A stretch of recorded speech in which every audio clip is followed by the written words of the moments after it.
किसी भी दावत वगैरह में मज़े का रायता बना हो तो वो दावत को, दस्तरखान को चार चाँद लग जाते हैं। अस्सलाम वालेकुम व्यूअर्स, मैं हूँ साइदा राशिद और आप सबको अपने YouTube channel food with Saida पे वेलकम कहती हूँ। आज मैं मज़े के रायते के साथ हाज़िर हूँ।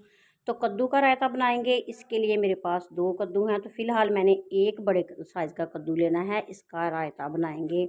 तो इसको छिलका उतारने के बाद धो लेंगे और कद्दूकश कर लेंगे अच्छे तरीके से। इसको कश करने के बाद अगर लगे कि इसमें कोई मोटा बीज है तो उसको निकाल देंगे, रिमूव कर देंगे। और चूल्हे पे मैंने पानी रखा हुआ है गर्म होने के लिए। पानी काफ़ी सारा गर्म हो चुका है। इसमें हमने कद्दू डाल देना है कश किया हुआ, और इसको 2 से 3 बॉयल देने हैं बस। और इसके बाद हमने इसको छान लेना है, और छानने के बाद इसको ठंडे पानी से गुजारेंगे ताकि ये अच्छे तरीके से ठंडा हो सके।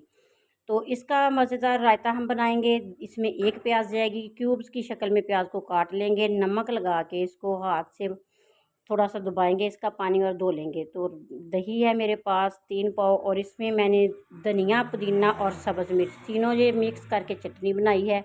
1 चम्मच भर के डाल दिया है, और इसमें डाल देंगे कद्दू का कद्दू कश किया हुआ, बॉयल किया हुआ कद्दू इसमें डाल देंगे। और साथ ही इसमें हमने डाल देने हैं प्याज धो के। और प्याज के बाद हमने इसमें टमाटर एक डालना है बड़े साइज़ का, इसको भी हमने इसी तरह छोटे छोटे क्यूब्स में कट कर लेना है। नमक डालेंगे हस्बे ज़ायक़ा। तो इसमें जाएगा चाट मसाला 1 टीस्पून, और 1 टीस्पून इसमें धनिया पाउडर मैंने डाला है। तो इसको अच्छे तरीके से मिक्स कर लेंगे।